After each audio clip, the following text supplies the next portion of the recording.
Hi there, good evening, guys. One more time, welcome to the marketplace with Uche Onoche this evening. I hope you guys are good. I trust that all the primaries would have be over, so maybe we can go back to life, living. It's been a hectic. Last week's been hectic. Traffic everywhere, trying to dodge the areas where they're doing primaries. But it's all good. I believe that we're done with it, hopefully, and we can move on to other things. That's just by the wayside. I want to greet you guys this evening. Hope your Monday's been good. Hope it was productive. I just want to talk to us about something that's been in my mind for a while. That we say a lot of things, but we don't know the origin, and we might not know the origin, the reason behind it. We just say something like the customer is always right. Is it true? Is it a myth? Is it a fact? Is it real? Is it something somebody should hold on to? So tonight or this evening we want to talk about the customer is always right. Is it a myth or a fact? And also let us use that to know how to relate with our customers. You see, in life you're selling something. Not because you're a salesperson means that you wear your sales cap only when you go to the office. No, you negotiate in life. In every single thing that you do, you are negotiating. You are either selling or you're buying. When you go for a job interview, you are selling yourself to them and hoping that they buy from you. Buy your services, your skills, your cerebral skills and knowledge and whatever you have been able to gather over the years. So you're always buying and selling, and then you are always a customer or you are talking to a customer. So today you're a customer, tomorrow a customer by being in front of you. So we always buying and selling. So we need to know where we are and know how to relate with our customers. And like I said, not just customers, it's not just when buying and selling. Even in relationships, I believe that even in relationships, you are either buying or selling. You are negotiating one thing or the other. And based on the way you negotiate will determine what you get. So even with friends, you always buying and selling. Some people want to hang out with you because you know influential people. Some people want to hang out with you because you are fun to be with. Everybody wants to do something for some gain. Everybody is selling or buying something. Is value that is being exchanged. So don't be deceived. Even in a relationship, a woman wants a man to look in a certain way, to provide. A lady said to me, I don't like guys that are fine at all. So I said, what do you like? He said, I like guys that are strong. I like guys that will be there. I like guys that can provide and fight. I said, then that is your choice. You want someone and you want a certain class of person, and so you are hoping to buy that person with also what you are selling, what you have to offer, what you are selling. So that is the way life is. Nobody wants to be ripped off. Nobody wants to be, I paid more for less value. Nobody wants to be that. So I don't want you to look at this presentation as just a business presentation. Some people will look at it, customer is always right, and they will say, it's about business. I'm not a business person. That's wrong. That's wrong. You see, even in the workplace, the employee is selling to the employer who is the buyer. It's just like the employer of labor is the client. The employees, the employer of labor is the client to the employees. So there are internal structures, there are internal customers. So you are serving this your boss as an internal customer and making sure the things that he wants is done. So you are selling to him, you are selling to your boss your skills and your talents. And your boss is buying from you, and that buying is your monthly remuneration. So are you seeing how it works? You either buying or you're selling. Whether you know it or not, you are either buying or you are selling. So let's really look at it. This customer is always right is something that has been discussed over and over and over again. It is true. It's not a myth. It's not a myth. It is true. And I know it has been thoroughly discussed all over the world. But let's just look at the reason why. Yeah, customer, like I said, I just didn't come here to talk about buying and selling a product or service. I'm talking about buying and selling in life as well. Okay, so before we go too deep into this, I want to give you the reasons why the customer is always right. I am of the school of thought that the customer is always right. But let's get to understand the meaning of it. What is the origin of this? From my research, there are like three guys that the pioneers of this customer is right. I think it was in the early 20th century, and that was where this sales, these people, successful entrepreneurs, started using this slogan. And I think the first, there are like three of them. I'll just call their names. I don't know who is the first, but these are the people that pushed it at that time, and it became like known all over the world. We have Harry Gordon, Selfridge. I think he was a UK, he was an English or a UK born, but I think his business, he took it to the US at some point. We also have John Wanamaker, and we have Marshall Fields. These are the three people within that early 20th century were the people that pushed this idea of the customer is always right. And what do they mean by that?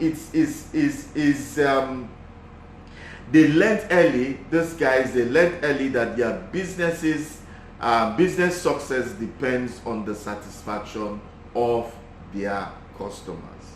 That is what they're trying to tell you, that they know that customers is what makes you get up every day and go somewhere. So, invariably, the customer is your boss. I tell business people, entrepreneurs, and I tell them, I say, look, you are just a glorified errand boy, really. You are just there to serve them. So you are better be nice to them because they pay your bills. Without your customers, you will not be able to pay your bills. So you know that customer is always right is a slogan. It's more like a slogan. It's not a myth, it's a reality, but we are going to have to get to understand what it means, this phrase. In English we say is the customer is always right, but let's look at the translation from French to English. Their own phrase says the customer is never wrong. So when you want to phrase or translate it from French to English, it means the customer is never wrong. The phrase in German means that the customer is king. They took their own even a notch higher. The customer is king. In Spanish, phrase for it is the customer always has a reason. The same thing, the Italian version of it says that the customer always has a reason. So customer has a reason, customer is king, and customer is never wrong. And these things are reality. So let's begin to find out what this really means. You know, regardless of where or how you are, the phrase serves as a reminder that our role is to be customer-centric, customer-focused, and depends entirely on understanding the customer experience. You have to be customer-centric for you to be able to understand the customer experience. And when you're able to do this, when you're able to understand what the customer wants, then you know that you're beginning to know how to tackle their challenges. You know, this is some of the things I'm going to be talking about. When we say being customer-centric is focus on them, their challenges, their complaints, and every single thing that make them want to come back. The truth of this phrase, the truth is the phrase isn't intended to be taken literally. Like I said, is a slogan. Rather, it's supposed to be like a motto to live by in customer service. It's just a motto that you put there as a reminder that, come guys, we are in business because of these people. Never lose focus of your customer, whoever your customer is. And remember, I said your wife is your customer. Your wife is your customer. Your parents are your customers if you're not married. Your kids are your customers. Your boss is your customer. So all of this, if you're mindful of this, how you relate with them, because you're buying or selling, it might not be tangible, but it can be intangible. When you're buying, exchanging values, it does not necessarily have to be exchanged based on paper money. It can, before paper, it was trade by barter. I give you this and you give me that. It applies in everything that we do. So we have to be cautious and know that in everything that you want to do, please be the best husband, be the best wife, be the best kid, be the best parent, be the best boss, be the best employee. Try to be the best. And once you begin to look at life from the point of view that everything that you do, once you wake up in the morning, you start to buy and sell. Once you do, even negotiating with your 2-year, 3-year-old, that 2-year, 3-year-old is trying to sell something to you for you to buy and allow them to be mischievous, and you must insist on what you want. So there's always trade by barter.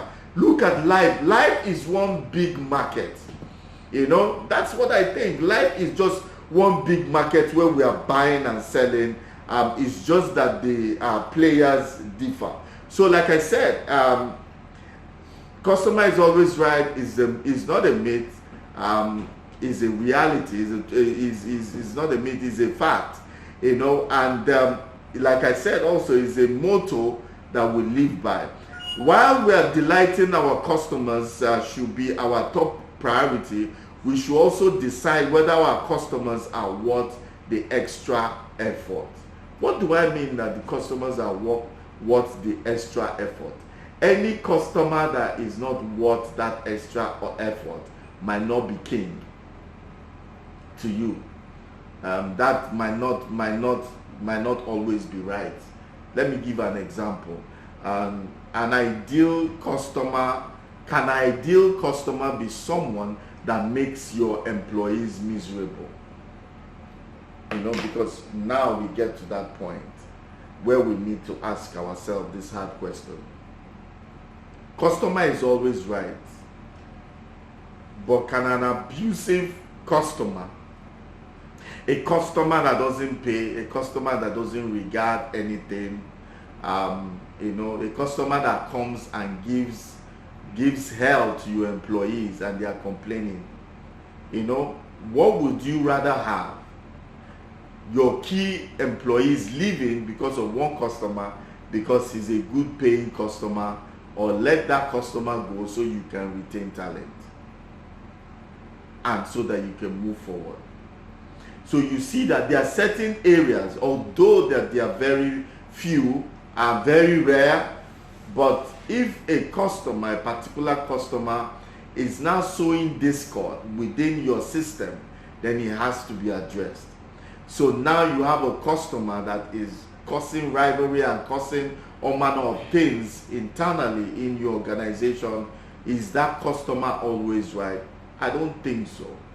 I don't think that that customer is always right. I think that something really needs to be done, so that that customer, I believe that that customer is either corrected or that customer is let go, depending on what the management of the organization. So when it's detrimental to you as a person, then you know that you have to step in.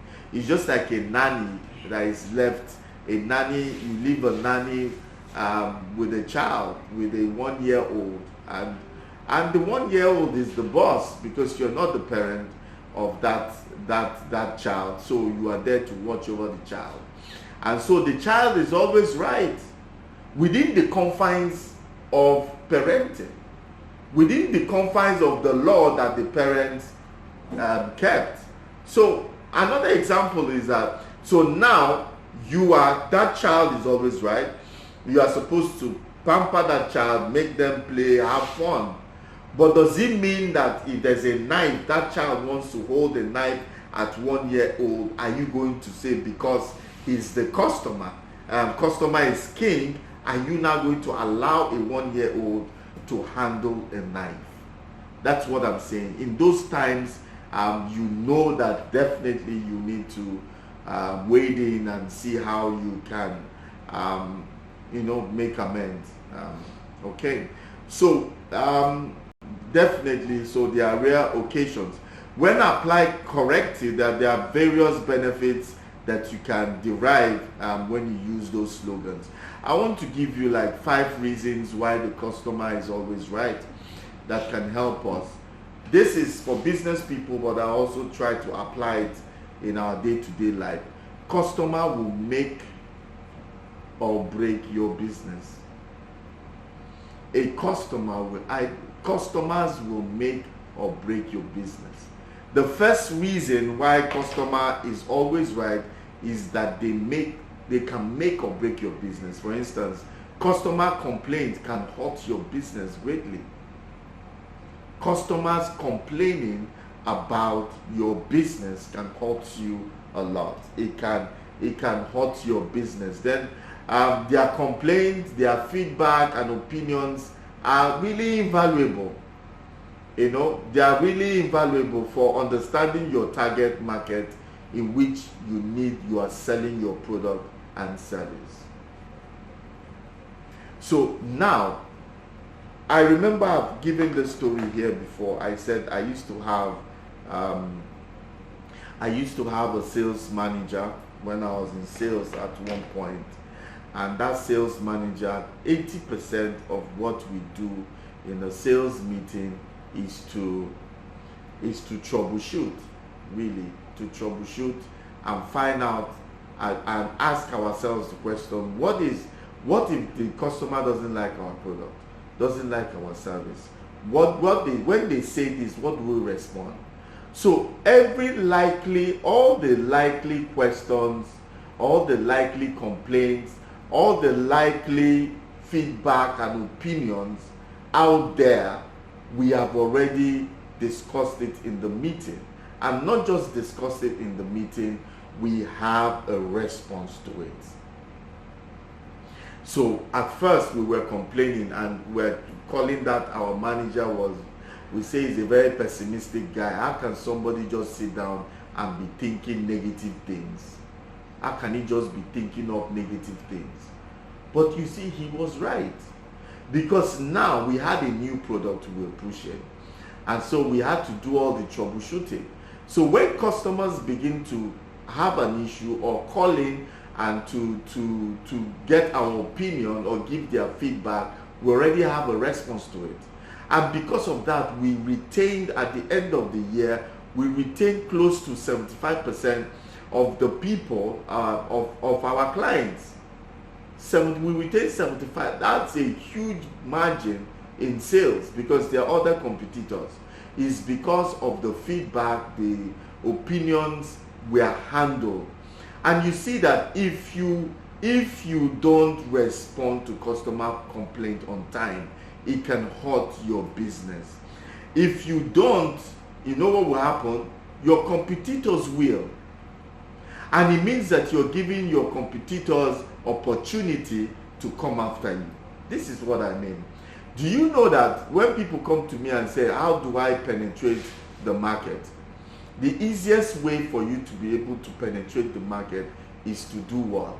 Look at that gap where the already existing competition is failing the customers. So even if it's a very small window or very small complaint that people are having in that product or service, that is where you launch out from. That is where you start from and say, oh, okay, you are coming because you have an idea that customers are complaining in this area. You launch your business and push that place as your area of strength. Do you know that at the point of proper media campaign and publicity, when you start that business, all the agreed, like 30-35% of the customers of the already existing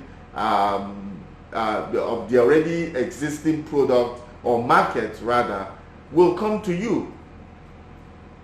Then further performance, if you keep performing, then what you realize is that more will keep coming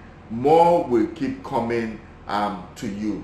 All right, so you need to set up several strategies for receiving and dealing with complaints quickly and efficiently. Just like I said, you must have a help desk that troubleshoots things, and this is just part of customer care. You know, sometimes we say customer care, we're just talking about smiling to the customers when they come, doing this on the phone, sounding nice, going out, yes, those things are good, but also responding to their complaint. And in fact, listening to them is very key in the survival of any company, because they make and mar you. So you can imagine if you have an online business, you know how vicious online comments can be, and just bad comment coming from many people can wreck your business. So you need to understand that these customers, they need to be right. They are right, and you must be customer centric. Pamper them, woo them, cuddle them, whatever you need to do to keep them. They are always right. But in life there's also boundaries. When what you're doing now begins to encroach into your personal life, not because I want to service a client, I want to sell my product, means that I have to compromise my person or compromise my faith. So at that point, it becomes an issue where you need to make a decision and say, no, I want to sell, but there's a limit. There's a boundary I've placed for myself. There are some things that are deal breakers. You must have personal values. I tell people, in sales, you must have personal values, because sales is going to push you to the edge. And if desperation comes in, you're going to begin to do things that you regret later. So there must be a place where you say, I can't go any further. But before that, those places, I say, they are rare. But if they get to that point, at least you know what to do. But the customer is always right. And I've been in business and teaching this for a long time. And when I teach, I ask people, as in, what is your take on this? It's rare that you get to the point that you have to tell the customer, no, I can't get this. So I don't want us to dwell on that. That's why I said it's rare. but the customer can either make or mar your business. Okay, another point, the second point I want to bring out here is the backlash you get. The backlash you get is dangerous. Backlash can be the death of a business, especially if it takes place online. Try as much as possible to avoid backlash. You know, in life, if we have 10 people that witness a fight, or witness a confront, or that witness two people having an altercation, everybody will form their own opinion about what happened. So you are better when your luck is when more people are on your side, but you can never have them 100%. That you are the one that is aggrieved. Maybe 7 people will agree, and maybe 2 people will say no, you are not right, and maybe 1 person doesn't really care and will abstain. But backlash in social media, where all you need is 1 naira, 100 naira, 200 naira data to say all that rubbish people say on the social media, wow, you need to avoid it. And so try as much as possible to make sure that whatever you put out in social media on the internet has to be vetted. I tell my people, please, before you put anything out there, think of the backlash. Think of some things are inevitable. You need to have a stand. You need to say things, but when not necessary, try as much as possible. Twisting, changing the wordings in a sentence can save you a lot. There's a way you can quote the truth. People understand it's the truth, but it's not offensive. So even when you say the truth, try as much as possible not to be offensive in what you do, because the backlash can be something else. Just one bad review can be very costly mistake to fix. And sometimes when that mistake is made, you can't fix it. If it's on your personal character, it's difficult for you to fix it, because many people, how many people will you go and explain, oh, I'm not a bad person, this is what really happened? How many people are you going to explain? Sometimes you end up in the gallows, just like Joseph and Potiphar's wife. How will he go and explain? You get into the prison and he will say, I was innocent. How will he begin to explain that he was innocent? Because there, the evidence was there. Evidence was there.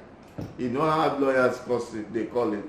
They bring the evidence and they name it. It's there.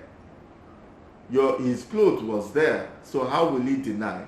You know, so you just have people that will believe. So try as much as possible, vet the things that you put. And if you say you have a product, please let the product meet the standard of what you say is going to meet. Let the product meet the standard. Don't raise people's hopes, because they will come and they will take you out on social media. So try as much as possible to practice what you preach.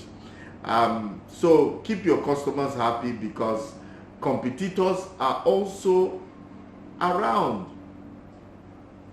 They're looking around, looking and waiting. Remember, I said the best penetration strategy into every market is to look for where your existing companies have their own shortcomings, and you use that as a launching pad. You know, always know that competition is always hanging around, looking. People think that they can do it better than you. They're always there waiting for that opportunity. And so once you give them that opportunity, they're going to maximize it and come in and become a problem. And where you were the major, you had the major shares in the market, you begin to now split this market share with them, and they are new, and maybe you already existing there with a higher overhead. So I will tell you, please, customer is right, because customers can they can finish your business. Let me give you another story. You know, Nigerians, sometimes we have a peculiar, very peculiar way of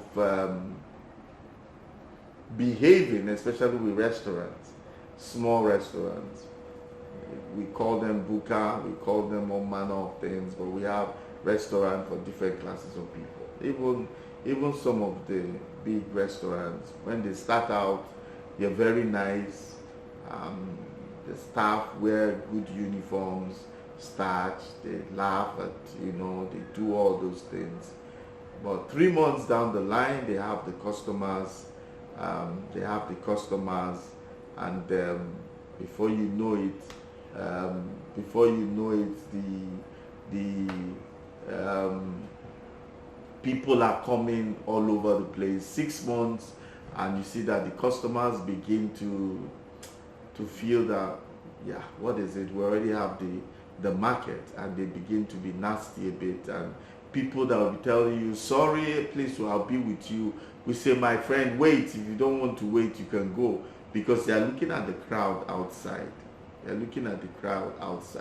So, but what they don't know is there was one that happened. I know in one city here in my country, and these staff were nasty.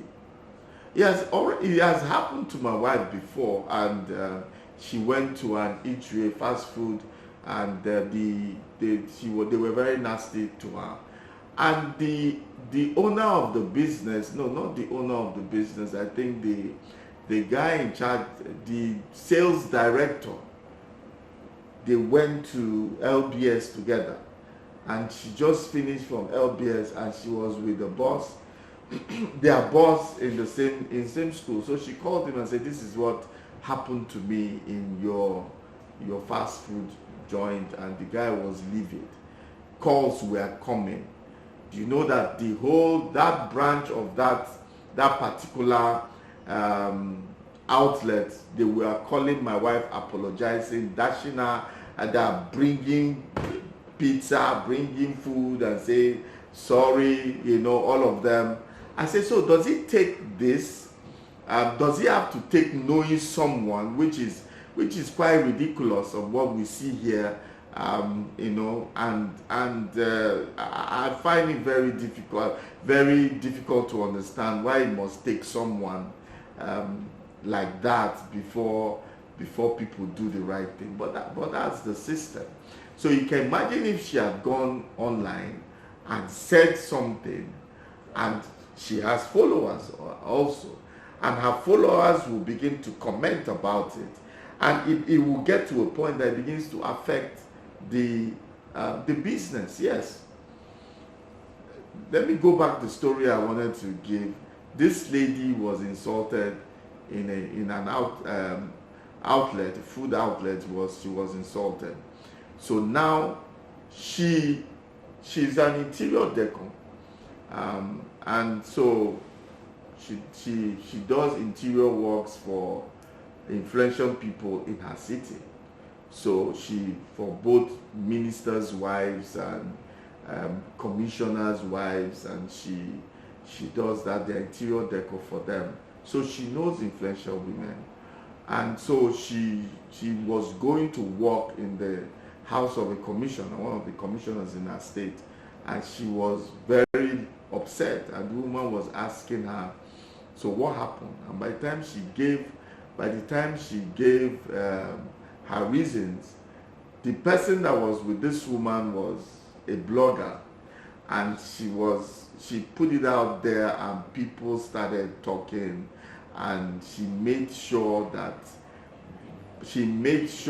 it generated, there are some wicked bloggers that have influencers, key influencers as their friends.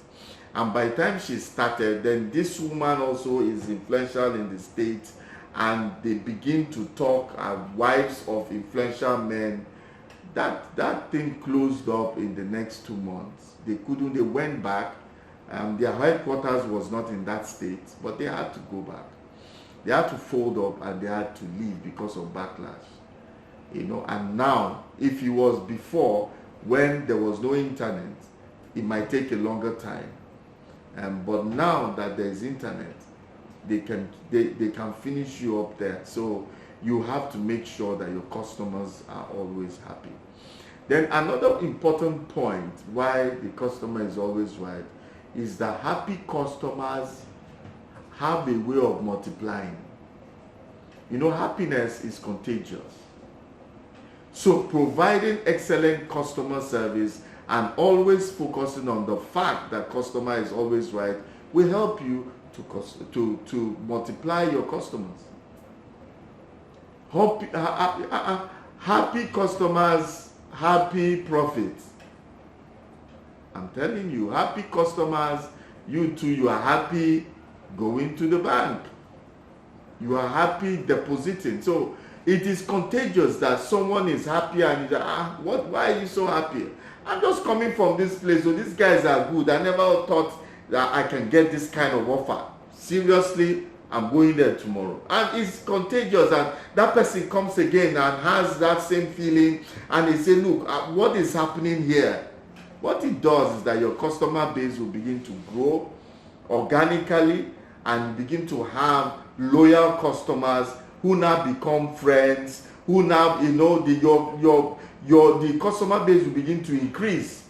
And some people from out of town will begin to even ask for your product, which might lead to you having a branch in that state. And from there you continue, you begin to export these things out of the country, or you begin to have outlets in other countries. And that's how expansion comes, because they are happy customers.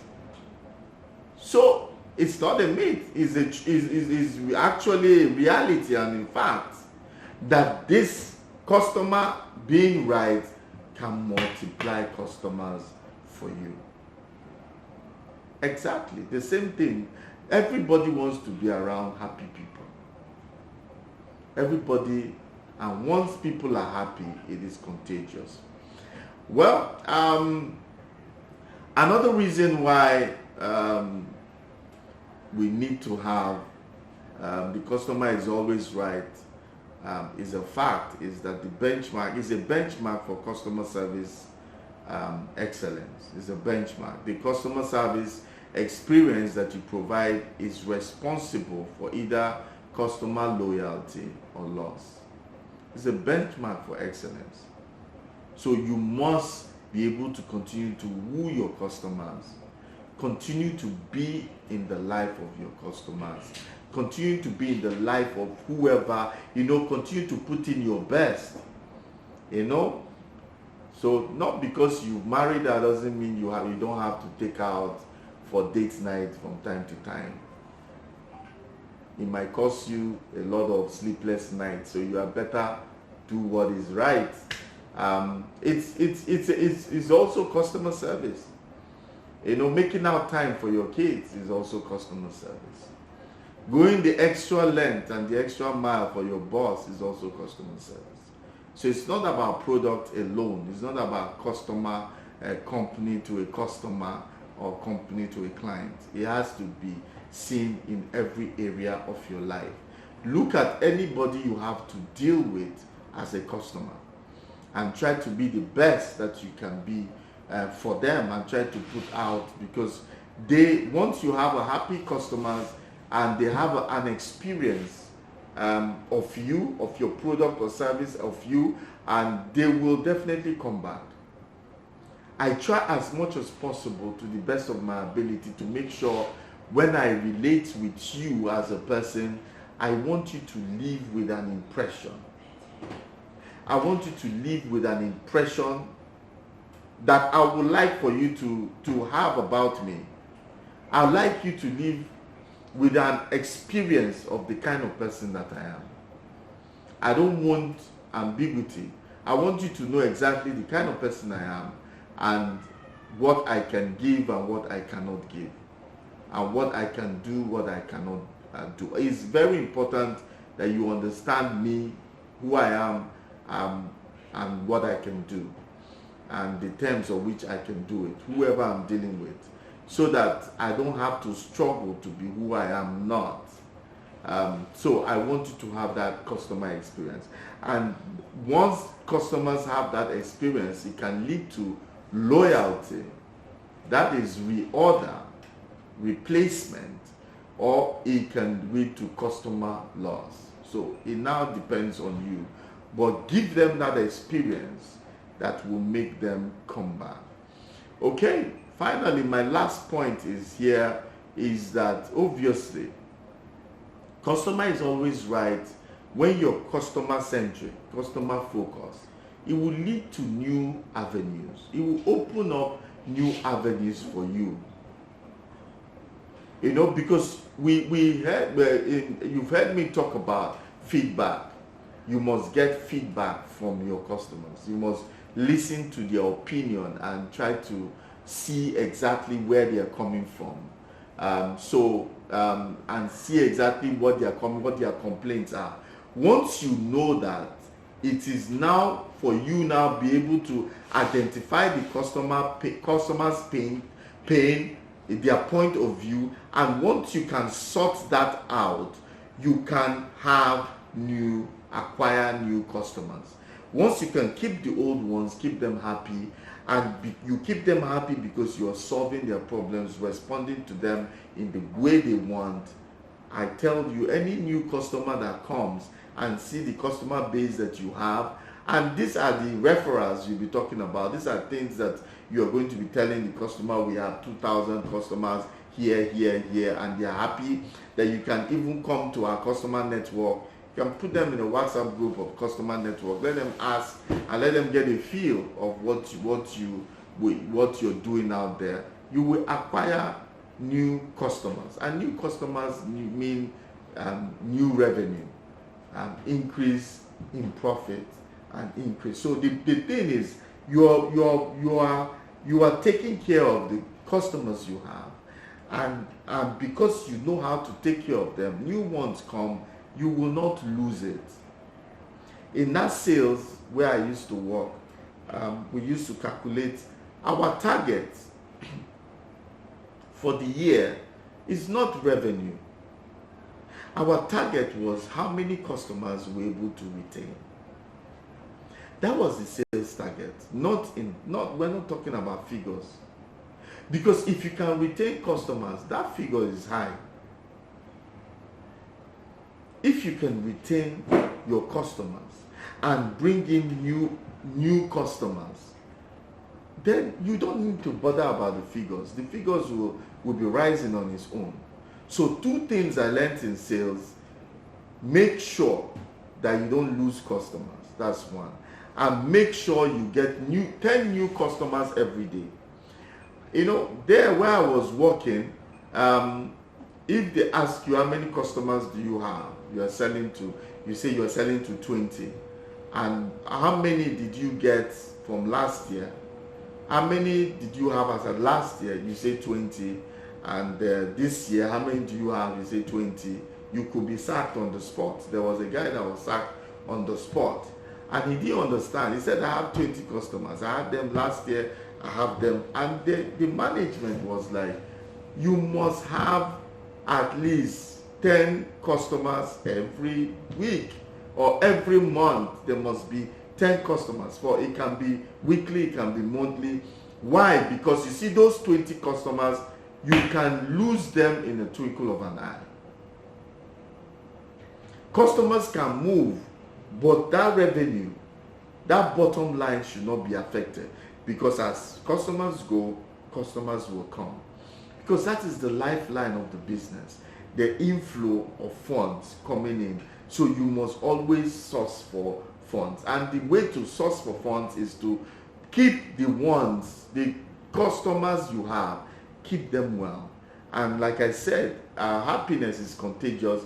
They will drag more people to you with the right publicity, with the right staff, everything in place. You'll be able to keep having new people coming in, and you can retain them. So I end with this. I tell you, please, customer is always right will make you will make you retain customers at the end of the year. It is more beneficial that you are able to retain high number, 70, 75, 80% of your customers at the end of the year than you made so much money. I'm not about the money, I'm talking about retaining the customers, because the customers bring the money. Once you can retain them, the money is there. And make sure you're always sourcing, being on the, that's what they call being on the offensive, making sure you are out there increasing the income, bringing in new customers, and taking care of them. So I will end with this, guys, that the customer is always right. It's not a myth. But for me, it's beyond just buying and selling product or services. It's beyond that. It's something that I use personally in my life, because I've seen once you get up in the morning, you are negotiating something. You are negotiating something. You're either buying or you are selling. And so you need to be mindful of that. Before you go, I just have some information I want to give out to you. Thank you, really, you guys on Instagram, Facebook, you never fail me, and those of you on YouTube, thank you so much for always tuning in, and thank you for coming live with me, rather. Every Monday, 5 p.m. West African time, I'm here. But I also want to invite you for our Wednesday. It's called What's on Your Mind Wednesday Live. What it does is that it's a mentoring session where people send in their questions and we answer and discuss it. Sometimes I discuss it, sometimes it can be a panel discussion where we discuss the issues of people. You don't have to put your name. All you just need to do is just put, you can put abbreviation or you can put Uche, but we want to know where you are writing us from, which part of the world you're writing us from, or what part of which city are you in. We just want to know that.